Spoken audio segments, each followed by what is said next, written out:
The morning sun painted the desert in shades of gold and red as Tommy Redfeather sat on his porch, laptop balanced on his knees. At 30 years old, he was probably the only Apache man on the reservation who spent his days writing computer code for a company 3 states away. His fingers moved quickly across the keyboard, solving problems that existed only in the digital world. While the ancient landscape of his ancestors stretched endlessly before him, Tommy lived in a small house at the edge of the reservation where the modern world met the old ways. His grandmother had left him the property when she passed 2 years ago, along with something far more valuable, the responsibility of keeping their family's traditions alive. The house was simple but comfortable, with solar panels on the roof and traditional Apache artwork on the walls. Every morning, he would wake before sunrise and offer tobacco to the 4 directions, just as his grandmother had taught him. Then he would make coffee and open his laptop, becoming part of a different world where people knew him only as a username and a voice on video calls. His coworkers had no idea that their reliable software engineer lived on an Apache reservation, or that he could speak 3 languages fluently. The other tribal members respected Tommy, but they worried about him too. He was smart, successful, and deeply connected to Apache culture.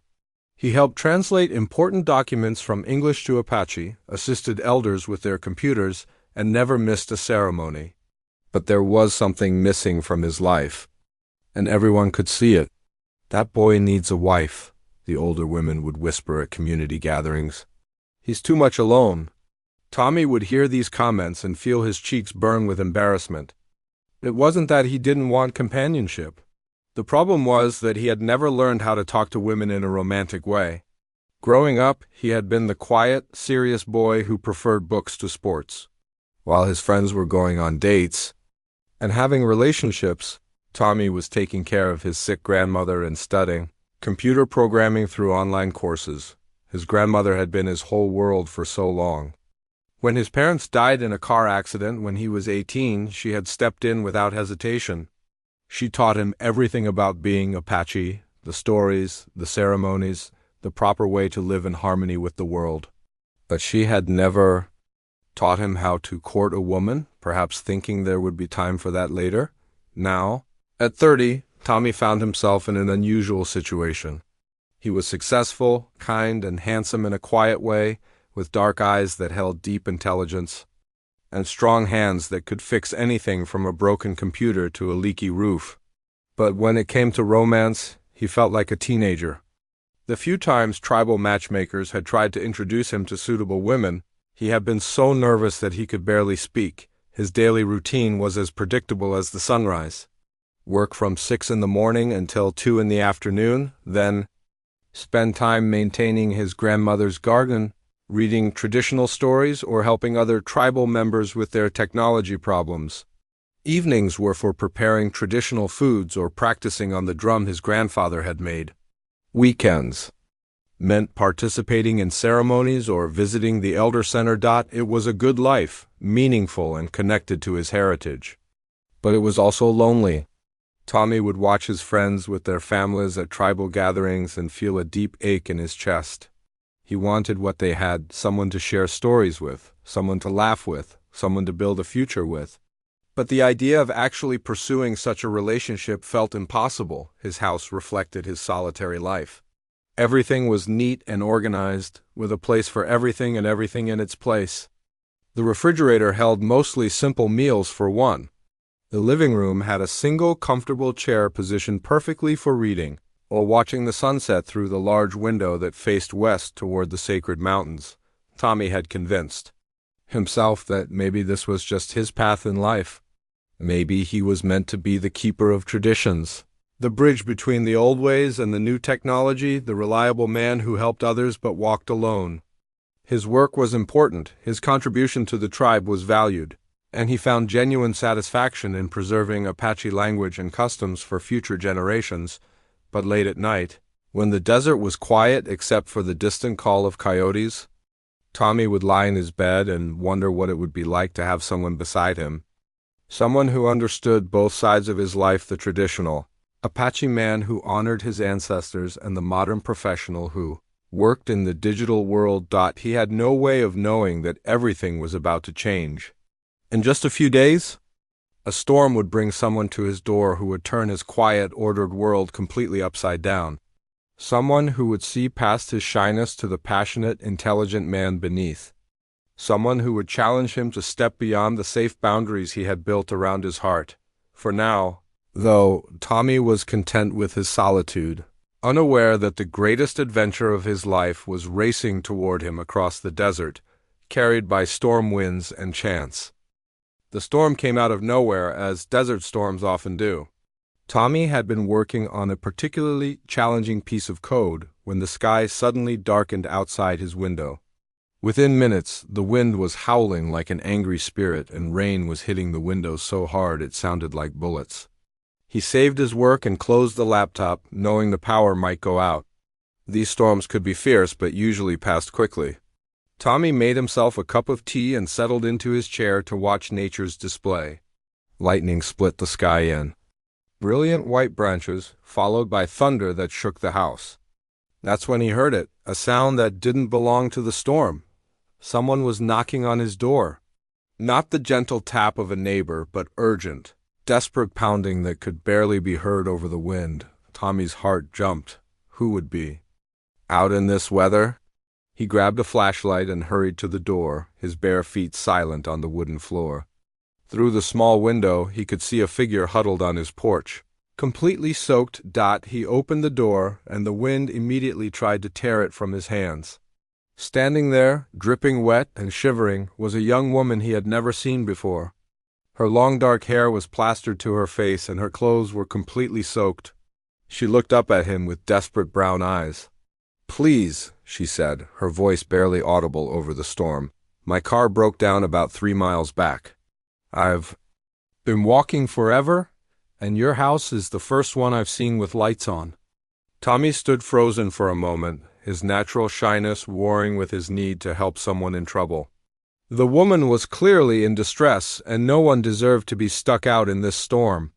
"Come in," he said quickly, stepping back to let her enter. "You must be freezing." She stumbled inside, bringing the smell of rain and desert sage with her. Water dripped from her clothes onto his clean floor, and she wrapped her arms around herself, shivering violently. "Thank you," she said, her teeth chattering. "I'm so sorry to bother you. I know this is really weird, just showing up at your door like this." Tommy found himself staring at her, his mind going completely blank. She was beautiful, even soaked and miserable. Her skin had a warm olive tone, and her eyes held intelligence and determination despite her current situation. He realized he was being rude and quickly looked away. "No, it's fine," he said, his voice coming out rougher than usual. "Let me get you a towel, and maybe some dry clothes." He hurried to the bathroom and grabbed his largest, fluffiest towel. Then he went to his bedroom and found a clean t-shirt and sweatpants. They would be too big for her, but at least they were dry. When he returned, she was still standing by the door, water pooling around her feet. She looked uncertain, as if she wasn't sure she should really be there. "Here," Tommy said, holding out the towel and clothes. "The bathroom is right down the hall. You can change, and I'll make some hot coffee." "You're incredibly kind," she said, accepting the items gratefully. "I'm Luna, by the way. Luna Morales." "Tommy," he managed to say, "Tommy Redfeather."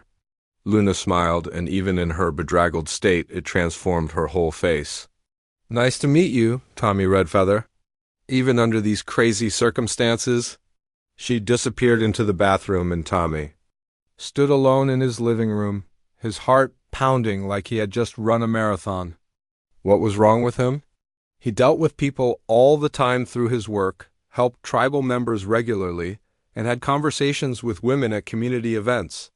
But something about Luna made his usual composure completely desert him. He busied himself making coffee, grateful to have something to do with his hands. The familiar routine of measuring grounds and water helped calm his nerves slightly. Outside, the storm continued to rage, but inside his neat, quiet house felt different somehow, warmer, more alive. Luna emerged from the bathroom wearing his clothes, which hung loosely on her smaller frame. She had towel-dried her hair, and it fell in damp waves around her shoulders. His t-shirt reached almost to her knees, and she had rolled up the sweatpant legs several times. "Much better," she said, looking embarrassed. "I hope you don't mind that I'm basically wearing your entire wardrobe." Tommy handed her a steaming mug of coffee, careful not to let their fingers touch. "It's no problem. Are you hurt? Did you injure yourself walking in the storm?" "Just tired and cold," Luna said, wrapping her hands around the warm mug. "My car started making terrible noises about 10 miles back, then just died completely. I tried calling for help, but there's no cell service out here." "The nearest town is 15 miles away," Tommy explained. "Not much between here and there except desert and a few houses scattered around." Luna nodded, sipping her coffee and looking around his living room. Her eyes took in the traditional Apache artwork, the modern electronics, the carefully arranged books that ranged from computer programming manuals to collections of tribal stories. "This is a beautiful home," she said. "Are you Apache?" Most people who asked that question did so with the tone of someone examining an interesting specimen, but Luna's voice held genuine respect and curiosity. "Yes," Tommy said simply, "born and raised on the reservation." "I'm a graduate student at the university," Luna explained. "I'm studying anthropology, focusing on indigenous cultural preservation. I was actually coming out here to meet with some tribal elders about my research when my car decided to have other plans." Tommy felt something shift inside him. This wasn't just a random tourist who had gotten lost. Luna was here because she cared about preserving Apache culture. She was someone who might actually understand the two worlds he lived in. "What kind of research?" he asked, settling into his chair while she took the couch dot as Luna began to explain her work. Tommy found himself relaxing slightly. Her passion for the subject was evident in every word, and she spoke about Apache traditions with the kind of respect that came from genuine understanding, not academic curiosity. Outside, the storm raged on, but inside Tommy's house, two people were beginning a conversation that would change both their lives forever. The storm lasted 3 days. 3 days that changed everything for Tommy. Red Feather. What started as an emergency shelter situation slowly transformed into something neither of them had expected. Luna's car needed major repairs that couldn't be done locally, and the nearest mechanic was backed up with work. Instead of feeling frustrated by the delay, both Tommy and Luna found themselves secretly glad for the extra time. On the second morning, Tommy woke to the smell of something delicious cooking in his kitchen. He found Luna standing at his stove, wearing his oversized clothes and humming softly to herself as she prepared what looked like traditional Apache fry bread.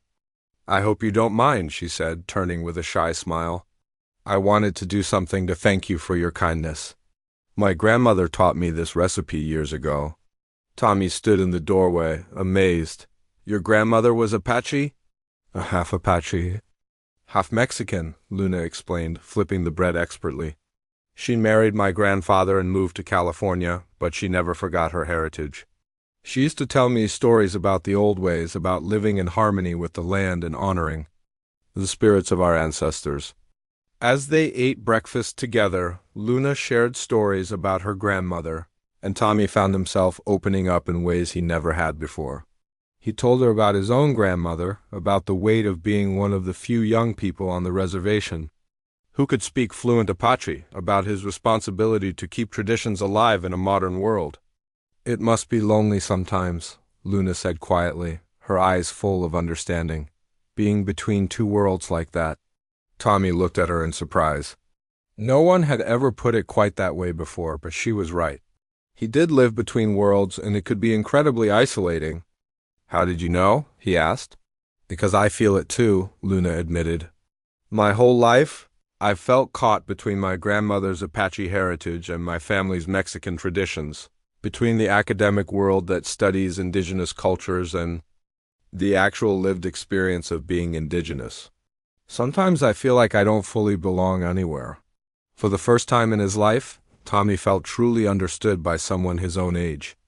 They spent the morning talking about identity, about the challenge of honoring the past while living in the present, about what it meant to be native in a world that often saw their heritage as something from history books rather than a living, Breathing culture. In the afternoon, the rain finally stopped, and Tommy offered to show Luna around the reservation.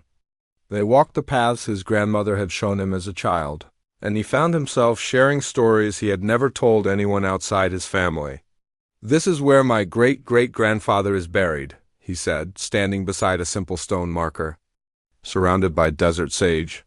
He was one of the last Apache to live completely in the traditional way. "My grandmother said he could track a deer for 3 days without losing the trail and knew every plant in the desert that could heal or feed a person." Luna knelt beside the grave and placed a small offering of tobacco, a gesture that surprised Tommy with its appropriateness and sincerity. She understood the proper way to show respect. "What would he think of you working with computers?"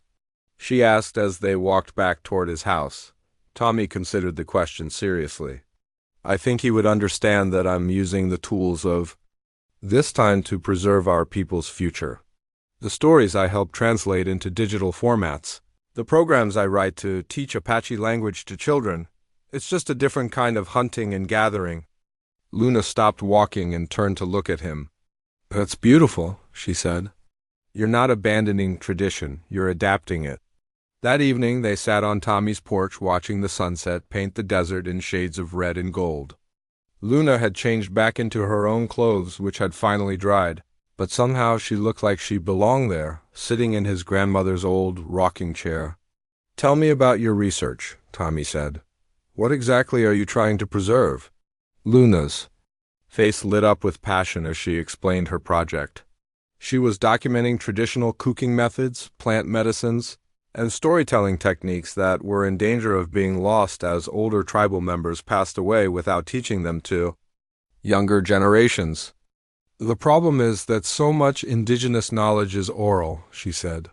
"It lives in people's memories and daily practices, not in books. When someone dies without passing on what they know, that knowledge dies with them." Tommy nodded, understanding. "Completely.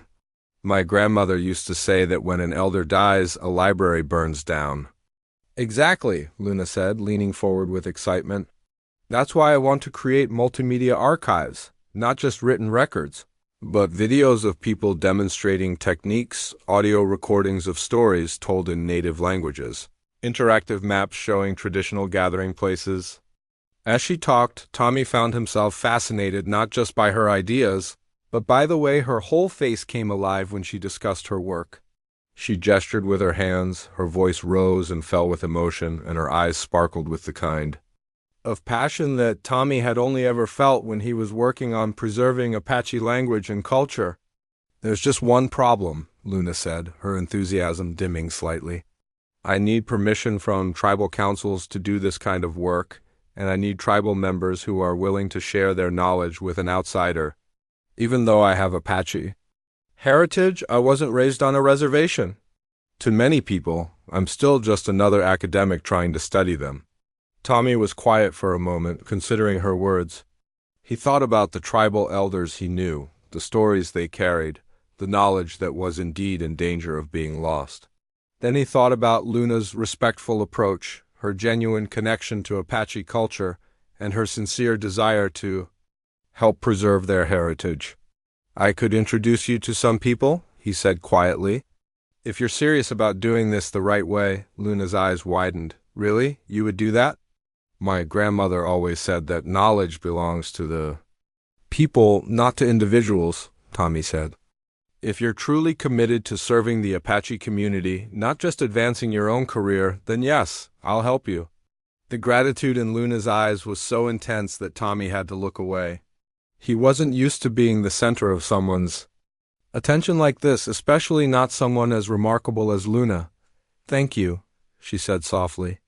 "You have no idea what this means to me." But Tommy was beginning to understand what Luna's presence meant to him.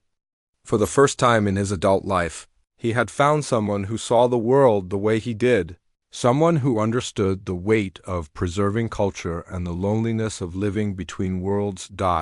As they sat together in the gathering darkness, listening to the night sounds of the desert, both of them sensed that something significant was beginning. Neither was ready to name it yet, but change was coming to Tommy's carefully ordered life, and for once, he wasn't afraid of it. Luna's car repairs took 2 weeks. 2 weeks that felt like a lifetime and also like no time at all. Tommy found himself restructuring his entire routine around Luna's presence. He still worked his regular hours, but now he looked forward to afternoon breaks when she would bring him coffee and they would talk about her interviews with tribal elders. His neat, quiet house had become filled with the sound of her laughter, the rustle of her research papers, and the gentle hum of her voice as she transcribed recordings. Mrs. Yazzie told me the most incredible story today, Luna said one afternoon, settling cross-legged on the floor beside Tommy's chair. She had made herself completely at home in his space, and somehow that felt natural rather than intrusive. About how Apache women used to navigate by reading the patterns in spider webs. Have you ever heard of that? Tommy smiled, remembering his grandmother teaching him the same skill when he was 7 years old. My grandmother called it listening to the spider's map. She said spiders were the first weavers, and they could teach us about the patterns that connect all living things. Could you show me? Luna asked, her eyes bright with curiosity. The next morning, Tommy led Luna to a small canyon where morning dew made the spider webs visible like silver jewelry strung between the desert plants. He knelt beside a particularly intricate web and pointed out the subtle details his grandmother had taught him to notice. "See how this section is built differently?" he said, his voice dropping to the quiet tone his grandmother had always used when sharing sacred knowledge. "That tells you about wind patterns. And the way the spider positioned the web between these specific plants, that's information about water sources." Luna leaned closer to see what he was pointing to, and Tommy caught the scent of her hair like desert flowers and sage smoke. His heart began to race, but he forced himself to concentrate on the lesson. "It's like reading a book written in silk," Luna whispered, her face full of wonder. "Exactly," Tommy said. "Every web tells a story about the place where it's built. My grandmother could look at spider webs and tell you which direction the nearest water was, what the weather would be like, even which plants were ready for harvesting." As the days passed, their relationship deepened in ways that surprised them. Both, Tommy, who had always been tongue-tied around women, found that he could talk to Luna for hours. She listened to his stories about growing up between two cultures with the kind of attention that made him feel truly heard for the first time in his life. Luna, meanwhile, discovered that Tommy's quiet exterior hid a passionate, intelligent man with a deep well of knowledge about Apache traditions. He could explain the meaning behind every ceremony, tell stories that had been passed down for generations, and demonstrate skills that most people thought were lost to history. "You're like a living bridge between the old world and the new," she told him one evening as they watched the sunset from his porch.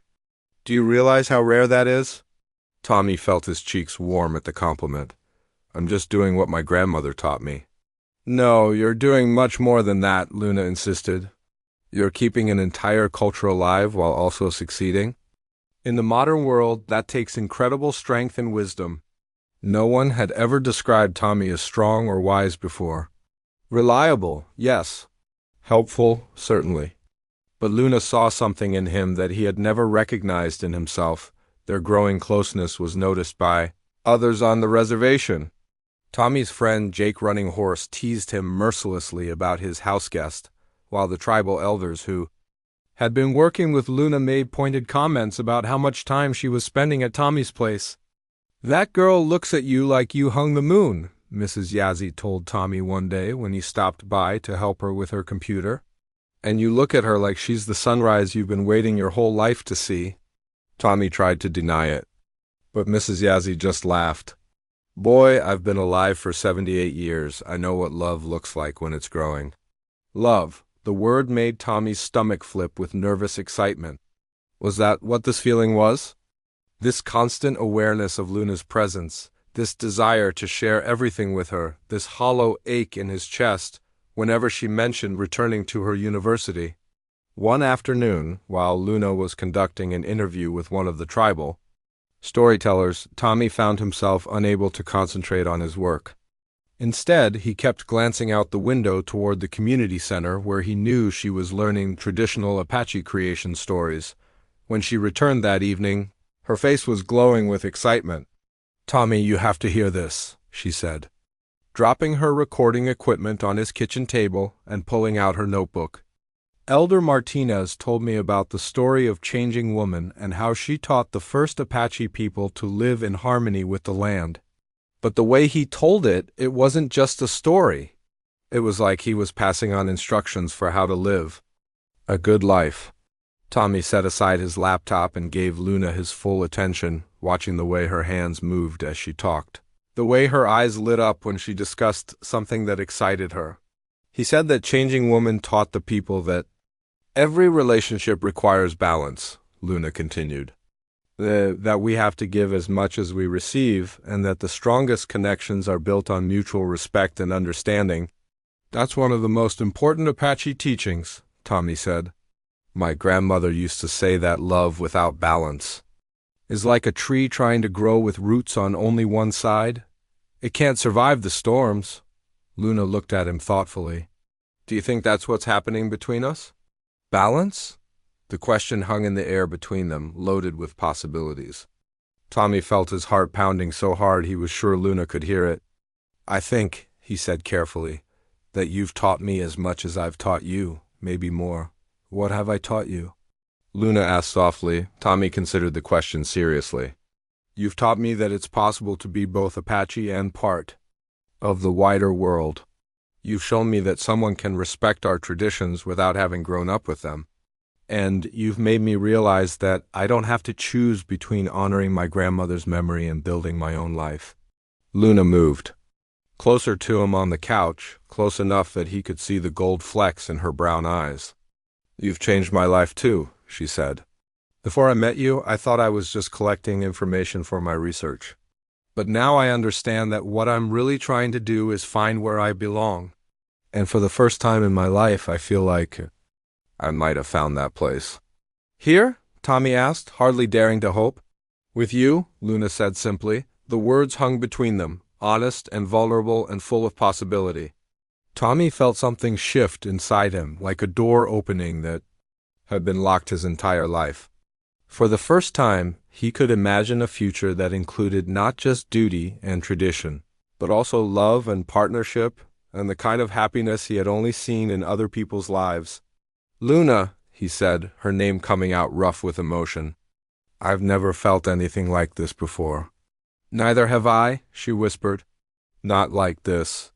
They sat looking at each other in the growing darkness, both of them aware that they stood at the edge of something that would change everything. Tomorrow they would have to figure out what came next. But tonight it was enough to know that they had found something rare and precious in each other. The morning of the sunrise ceremony dawned clear and cold, with stars still visible in the purple sky. Tommy had been awake for hours, his stomach churning with nervous energy. Today was different from the monthly ceremonies he usually attended. Today, Luna would be there beside him. Elder Martinez had invited Luna to participate in the traditional Apache sunrise ceremony after she had shown such genuine respect for the stories he had shared with her. It was an honor rarely given to outsiders, and Tommy knew it meant the tribal elders were beginning to accept her as more than just a researcher. Are you sure I'm dressed appropriately? Luna asked for the third time, smoothing down the simple white dress she had bought specifically for the occasion. She had asked Mrs. Yazzie for guidance on proper attire, and the elder woman had helped her choose something respectful and traditional. You look perfect, Tommy said, and he meant it. In the soft morning light, with her dark hair braided simply down her back and her face free of makeup, Luna looked like she belonged among the Apache people gathering on the sacred ground. They walked together to the ceremony site, a natural amphitheater formed by red rock walls where Apache people had been welcoming the sun for countless generations. About 30 people had gathered, ranging from young children to elders in their 80s. Everyone spoke in quiet, reverent tones as they prepared for the ancient ritual. Tommy found himself watching Luna's face as the ceremony began. Her eyes were wide with wonder as the tribal drum began its steady rhythm, calling the sun to rise and bring another day of life to the people. When the singing started, traditional Apache songs that had been passed down through countless generations, Luna closed her eyes and let the music wash over her. Listen with your heart, not just your ears, Tommy whispered to her, remembering his grandmother's advice from his first ceremony as a child.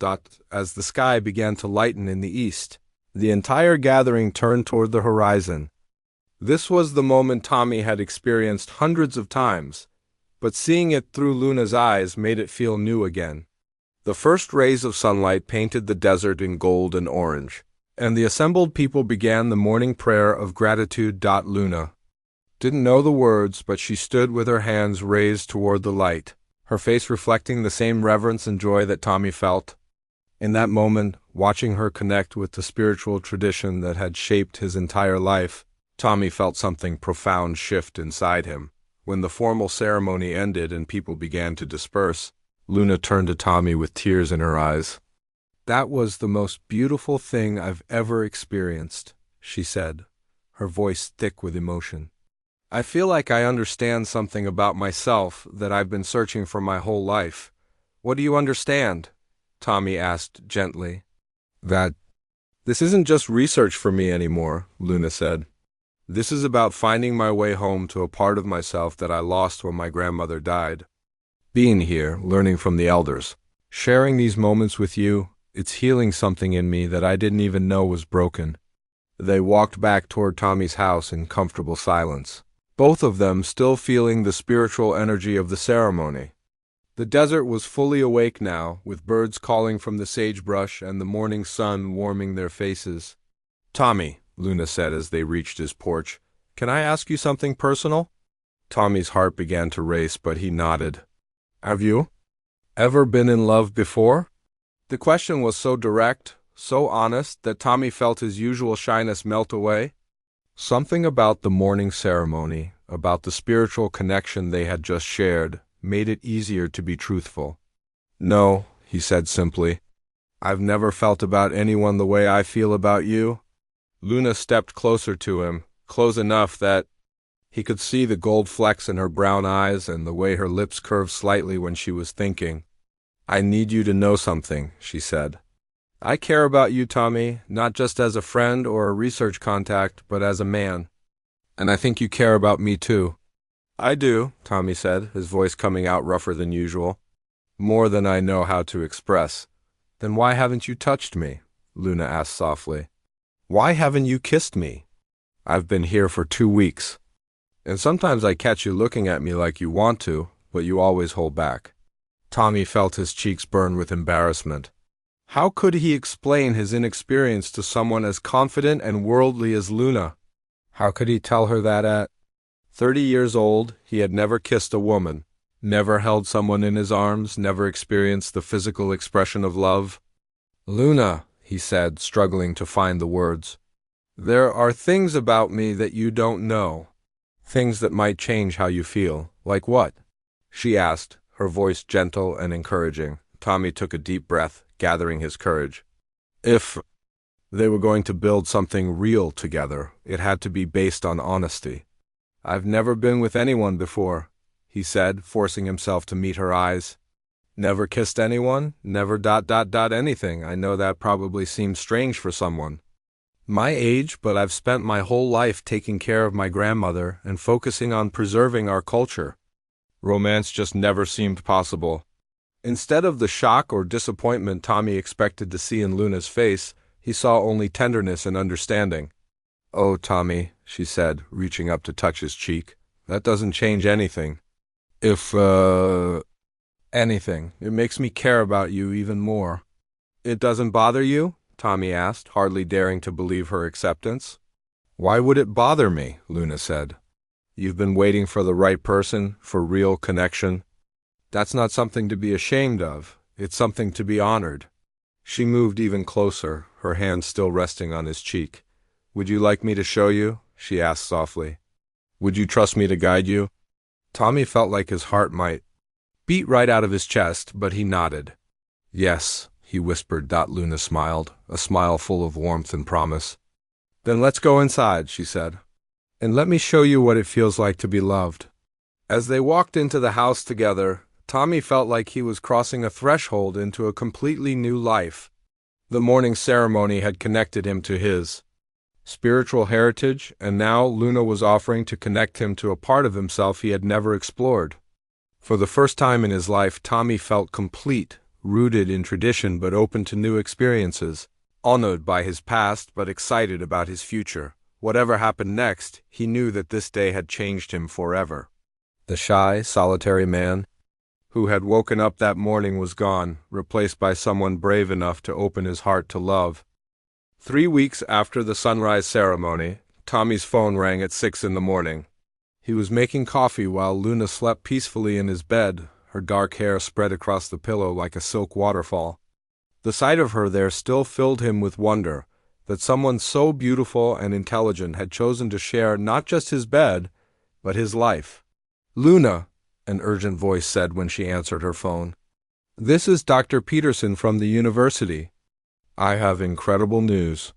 Tommy watched Luna's face change as she listened to her academic advisor. Her eyes went wide with excitement, then clouded with confusion, then filled with something that looked like panic. "The Harvard Fellowship," she said, sitting up abruptly. "But I thought the deadline had passed." Tommy felt his stomach drop. Harvard Fellowship. Even he knew what that meant in the academic world. "Someone declined at the last minute," Luna continued, gripping the phone tightly. "And they want me to start next month? Dr. Peterson, I can't just—" "I'm in the middle of important research here." Tommy quietly left the bedroom, giving Luna privacy for her conversation. But their small house meant he could still hear every word, and each one felt like a nail being driven into his heart. This was what he had been afraid of from the beginning. Luna had a whole life waiting for her back in the academic world. Life that didn't include a shy Apache man living on a reservation in the middle of nowhere. The fellowship at Harvard was probably a dream opportunity, the kind that could make her career. When Luna emerged from the bedroom 20 minutes later, her face was pale and her eyes red-rimmed. "Tommy," she said, her voice breaking, "we need to talk." They sat at his kitchen table, the same place where they had shared so many meals and conversations over the past few weeks. But now, the space between them felt like a canyon. "Tell me about the fellowship," Tommy said, his voice steadier than he felt. "It's a full ride to Harvard for my PhD," Luna explained, not meeting his eyes. 3 years of funding, access to the best anthropology program in the country, and the chance to work with Dr. Rebecca Stone, who wrote half the books I studied in undergraduate school. "That sounds amazing," Tommy said, and he meant it, even though the words felt like glass in his throat. "Tommy, I don't know what to do," Luna said, finally looking at him. 3 months ago, this would have been an easy decision. "It's everything. I've worked toward my entire academic career, but now you found something here," Tommy finished quietly. "I've found you," Luna said, tears starting to flow. "I've found a community that feels like home, work that matters more than any degree ever could, and a man who has shown me what real love feels like." Tommy reached across the table and took her hands, even though his own were shaking. "Luna, you have to take the fellowship." "What?" She looked at him in shock. "This is your dream," Tommy said, forcing himself to be rational even though his heart was breaking. "You can't give up everything you've worked for because of a relationship. That's only a few weeks old." "It's not just a few weeks old," Luna protested. "What we have is real, Tommy. It's deeper than anything I've ever felt before." "I know," Tommy said softly. "But that doesn't change the fact that you have a whole life waiting for you. A career, opportunities that won't come again." Before Luna could respond, there was a knock at the door. Tommy opened it to find Jake Running Horse standing on his porch, his face serious. "Tommy, we need to talk," Jake said. "There are some people in the community who are asking questions about your friend." Tommy felt a chill run down his spine. "What kind of questions?" "The kind that you don't want to hear," Jake said, glancing at Luna. "Maybe we should discuss this privately." "No," Luna said, standing up. "If this is about me, I want to hear it." Jake looked uncomfortable, but he nodded. "Some of the tribal council members are concerned about how much access Luna has been given to sacred stories and ceremonies. They're saying she's just another outsider who's going to take our knowledge back to the university and profit from it." That's not true, Luna said quickly. I would never do anything to exploit what I've learned here. I know that, Jake said, and Tommy knows that. But you have to understand how this looks to some people. You show up out of nowhere, gain access to elders and ceremonies that most outsiders never see, and now you're living with one of our most respected tradition keepers. Tommy felt sick. He had been so caught up in his happiness with Luna that he hadn't considered how their relationship might appear to others in the community. What are they saying exactly? Tommy asked. They're saying that Luna is using you to get access to information she couldn't get otherwise, Jake said reluctantly. And they're questioning your judgment for allowing someone you barely know to participate in sacred ceremonies. Luna went white. Tommy, you have to know that's not what this is. I never meant to put you in a difficult position with your community. I know, Tommy said, but doubt was creeping into his voice. Not doubt about Luna's intentions, but doubt about whether their relationship could survive the pressure from both sides. That afternoon, while Luna was at the library researching her fellowship requirements, Mrs. Yazzie came to visit Tommy. The elderly woman had been his grandmother's best friend, and her opinion carried weight in the community. Tommy, she said, settling into his grandmother's old rocking chair on the porch, I need to speak plainly with you. I know what you're going to say, Tommy said wearily. Do you? Mrs. Yazzie challenged. Because what I'm going to say is that you're a fool if you let that girl go. Tommy looked at her in surprise. Oh, I've heard all the talk, Mrs. Yazzie continued. People saying she's using you, that she's just here to steal our stories. But I've watched her with the elders, Tommy. I've seen how she listens, how she asks permission before recording anything, how she stops the interview if someone seems uncomfortable. That's not the behavior of someone who's trying to exploit us. But the tribal council is made up of people who are scared of change, Mrs. Yazzie interrupted. They see a young Apache man finding happiness with someone from outside the reservation, and they worry that you'll leave us behind. I would never do that, Tommy protested. I know you wouldn't, Mrs. Yazzie said, but they don't. And their fear is making them suspicious of someone who could actually help preserve our culture for future generations. When Luna returned that evening, she found Tommy sitting on the porch, staring out at the desert. She sat beside him without speaking, and they watched the sunset in silence. I've been thinking, Luna finally said. Maybe I should take the fellowship. Tommy's heart clenched, but he forced himself to nod. Maybe you should. Not because I don't love you, Luna continued quickly, but because our being together is causing problems for you here, and I can't live with that. Your connection to this community is too important to risk for someone you've known for less than a month. And what about us? Tommy asked, his voice barely audible. Luna was quiet for a long moment. I don't know, she said honestly. I don't know how we can make this work when we're living in different worlds. As they sat together in the gathering darkness, both of them felt the weight of impossible choices. Love wasn't enough to bridge the gap between Luna's academic ambitions and Tommy's tribal responsibilities. The very forces that had brought them together, their shared commitment to preserving Apache culture, now seemed to be pulling them apart. Neither of them knew how to solve the problems they faced, but both of them were beginning to realize that their love story might not have the simple, happy ending they had hoped for. For 3 days, Tommy and Luna barely spoke to each other. They moved around his small house like polite strangers, each lost in their own thoughts about the impossible situation they faced. Luna spent her time preparing her fellowship application materials, while Tommy threw himself into his work with an intensity that worried his friends. The breaking point came on a Thursday evening when Luna found Tommy sitting at his kitchen table, staring at his laptop screen without typing anything. Tommy, she said softly, we can't keep going like this. We need to talk about what's really happening here. Tommy looked up at her, and Luna was shocked by the pain she saw in his eyes. What's there to talk about? You have an incredible opportunity waiting for you, and I have responsibilities here that I can't abandon. Is that really what you think this is about? Luna asked, sitting down across from him. Just a conflict between your responsibilities and my career, isn't it? Luna shook her head. Tommy, there's something we haven't talked about. Something. That's been bothering me since Jake came by the other day. Tommy closed his laptop and gave her his full attention. Do you believe what the tribal council is saying about me? Luna asked directly. Do you think I'm using you to gain access to Apache culture so I can exploit it for my academic career? The question hung in the air between them like a challenge. Tommy looked into Luna's eyes, seeing the hurt and vulnerability there, and realized that his silence over the past few days had been an answer in itself. No, he said firmly. I don't believe that. I've watched you with the elders, Luna. I've seen how you treat our stories and traditions with respect. I know your heart.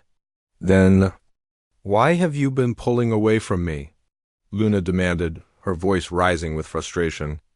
Why have you been acting like our relationship is something to be ashamed of? Tommy felt a flash of anger. Because I've spent my entire life trying to prove that I belong in this community. Do you know what it's like to be the Apache man who works with computers? To be the traditionalist who lives alone and doesn't have a family? I've always been different here, Luna, and now they're questioning whether I can be trusted with our sacred knowledge. So you're going to let their fear dictate your life? Luna shot back. You're going to give up your happiness because some people are uncomfortable with change? It's not that simple, Tommy said, standing up abruptly. You don't understand what it means to be responsible for preserving a culture that's already been nearly destroyed once. These people aren't just my community, they're my family, my identity, my connection to everything that makes me who I am. And what am I? Luna asked, her voice breaking. What are we? Tommy looked at her, this brilliant, passionate woman who had turned his quiet life upside down, and felt his heart breaking. I don't know, he said honestly. I thought I knew, but I don't know how to be the man you need and the man my community needs at the same time. Luna stood up too, tears streaming down her face. That's the problem, Tommy. You're so busy trying to be what everyone else needs that you're not asking what you need. What do you want? Not what your grandmother would have wanted, not what the tribal council wants, not what's best for Apache culture. What do you want? The question hit Tommy like a physical blow. What did he want? For 30 years, his wants had always been secondary to his duties, his responsibilities, his role as keeper of traditions. He had never allowed himself to want anything as much as he wanted Luna. I want you, he said, the words coming out raw and honest. I want to wake up next to you every morning. I want to share every sunset with you. I want to teach our children Apache stories and watch you become an elder in our community. I want a life with you that honors both who I am and who you are. Then fight for it, Luna said fiercely. Stop letting other people decide what our love is worth. How? Tommy asked. Desperately. How do I fight for us without losing everything else that matters to me? I don't know, Luna admitted. But I know that running away isn't the answer. I know that letting fear win isn't the answer. They stood facing each other across the kitchen, both of them crying now, both of them exhausted by the weight of trying to choose between love and duty. The fellowship deadline is tomorrow, Luna said quietly. I have to make a decision. What are you going to do? Luna wiped her eyes and looked at him with the same determination that had brought her to his door during the storm. I'm going to turn it down. Luna, Tommy said immediately. You can't give up Harvard for me. I'm not giving it up for you, Luna said. I'm giving it up for us. For the life we could build together if we're brave enough to try. What if it doesn't work? Tommy asked. What if the community never accepts you? What if you end up resenting me for keeping you from your dreams? What if it does work? Luna countered. What if we find a way to bridge both worlds? What if we create something new together that honors both your traditions and my scholarship? Tommy wanted to believe her, wanted to be brave enough to reach for the happiness she was offering. But the weight of generations of responsibility felt crushing. I need time to think, he said finally. How much time? Luna asked. Give me until the sunrise ceremony on Sunday, Tommy said. Let me talk to the elders. Let me figure out if there's A way to make this work without betraying everything I've been taught to protect? Luna nodded, though Tommy could see the fear in her eyes. And if you decide there isn't a way? Tommy couldn't bring himself to answer that question. Instead, he reached for her hand and held it tightly as if he could keep her with him through touch alone. I love you, he said. Whatever happens, I need you to know that loving you has been the best thing that's ever happened to me. I love you too, Luna whispered. And I'm not giving up on us, even if you do. As they held each other in the kitchen where they had shared so many meals and conversations, both of them knew that the next few days would determine whether their love story would have a happy ending or become just another tale of what might have been. Tommy had 3 days to figure out how to choose between the life he had always known and the life he had never dared to dream of. 3 days to decide whether love was worth the risk of losing everything else he held dear. 3 days to become the man Luna believed he could be, or to remain the man he had always been, safe, dutiful, and utterly alone. Tommy spent Friday in the desert, walking the ancient paths his ancestors had traveled, seeking guidance from the land that had shaped his people for countless generations. He visited his grandmother's grave, his great-great-grandfather's burial site, and the sacred springs where Apache people had gathered for ceremonies since time immemorial. As the sun set on Friday evening, he made his way to Mrs. Yazzy's house. If anyone could help him find clarity, it would be the woman who had been his grandmother's closest friend and confidant. I've been expecting you, Mrs. Yazzie said, opening her door before Tommy could knock. Come in, child. We have much to discuss.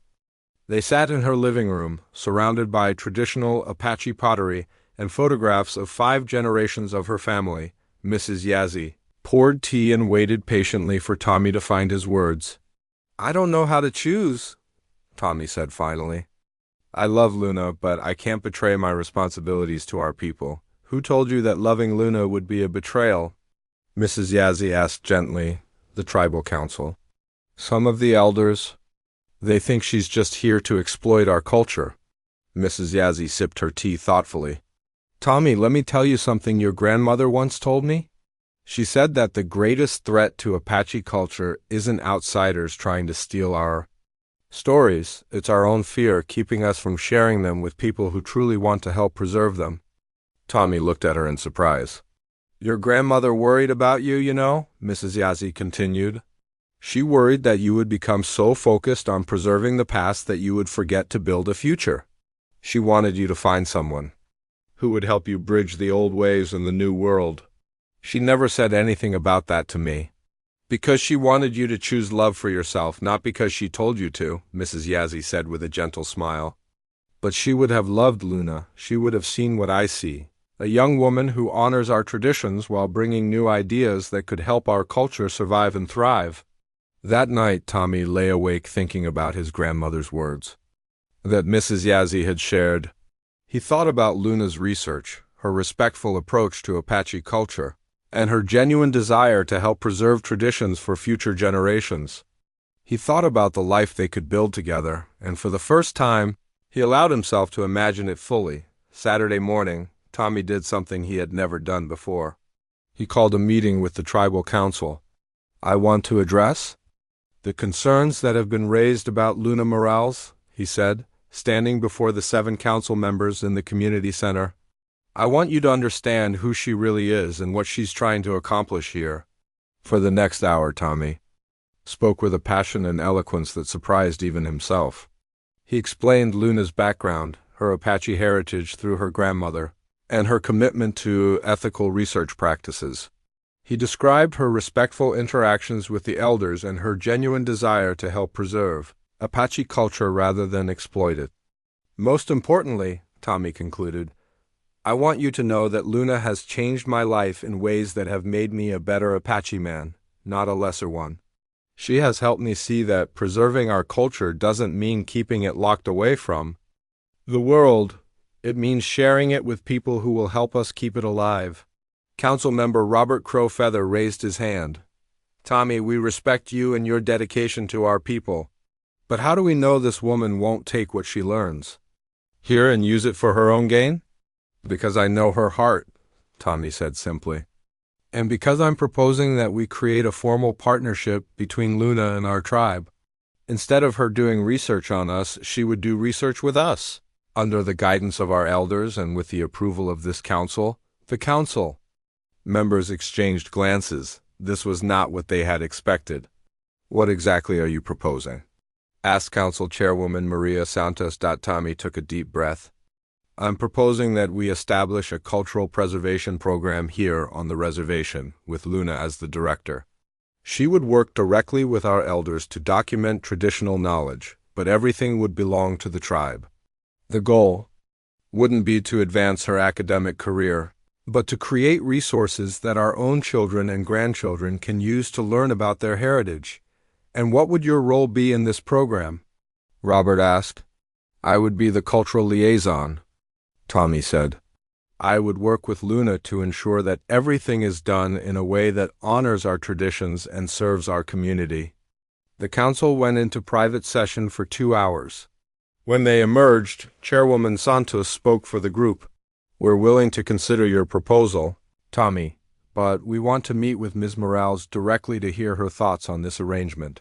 Sunday morning arrived with the kind of perfect desert sunrise that made Tommy understand why his people had always begun important ceremonies by greeting the sun. As he prepared for the sunrise ceremony, Tommy felt calmer than he had in days. Whatever happened, he had done everything he could to create a path forward for himself, and Luna was already at the ceremony site when Tommy arrived, standing with several of the tribal elders who had been working with her on her research. She looked beautiful in her simple white dress, but more than that, she looked like she belonged there among the Apache people. The ceremony proceeded as it had for countless generations, with drumming and singing and prayers of gratitude for another day of life. But when it concluded, instead of dispersing, the people remained gathered. Chairwoman Santos stepped forward. Luna Morales, she said formally. The tribal council would like to speak with you. Tommy watched Luna's face. As the council presented his proposal, her eyes widened with surprise, then filled with tears of joy as she realized what was being offered. You would really trust me with something so important? She asked, her voice thick with emotion. Tommy has vouched for your character and your intentions, Santos replied. And several of our elders have spoken on your behalf. We're willing to give you a chance to prove that you can serve our community rather than exploit it. Luna looked at Tommy, her face radiant with happiness and possibility. What about Harvard? She asked. What about it? Tommy said, stepping forward to take her hands. This is bigger than Harvard. This is about building something that could preserve Apache culture for centuries to come. This is about creating a life together that honors both your dreams and mine. Are you asking me to stay? Luna whispered. I'm asking you to marry me, Tommy said, his voice carrying across the silent gathering. I'm asking you to build a life with me that bridges two worlds and creates something entirely new. Luna didn't hesitate. Yes, she said, throwing her arms around him. Yes to all of it. The gathered Apache people erupted in cheers and applause. Mrs. Yazzie wiped tears from her eyes and nodded approvingly. Even the tribal council members were smiling. 6 months later, Tommy and Luna were married in a traditional Apache ceremony on the same sacred ground where they had shared their first sunrise ceremony together. Luna wore a traditional Apache wedding dress that Mrs. Yazzie and the other elder women had spent weeks creating for her. Tommy wore his grandfather's ceremonial clothing. Passed down through generations of Apache men, the cultural preservation program they had proposed became a model for other tribes across the country. Luna's respectful, collaborative approach to documenting traditional knowledge earned recognition from academic institutions and indigenous communities alike. But more importantly, it created a bridge between the old ways and the new world that strengthened Apache culture rather than diminishing it. Tommy found that marriage and partnership had not weakened his connection to his heritage, but deepened it. With Luna beside him, he felt more confident about taking on leadership roles in the community. Together, they taught traditional skills to Apache children, translated important documents, and created educational materials that would preserve their culture for future generations on their first wedding anniversary. As they sat on their porch watching another desert sunset, Luna reflected on the journey that had brought them together. "Do you ever wonder what would have happened if that storm hadn't brought me to your door?"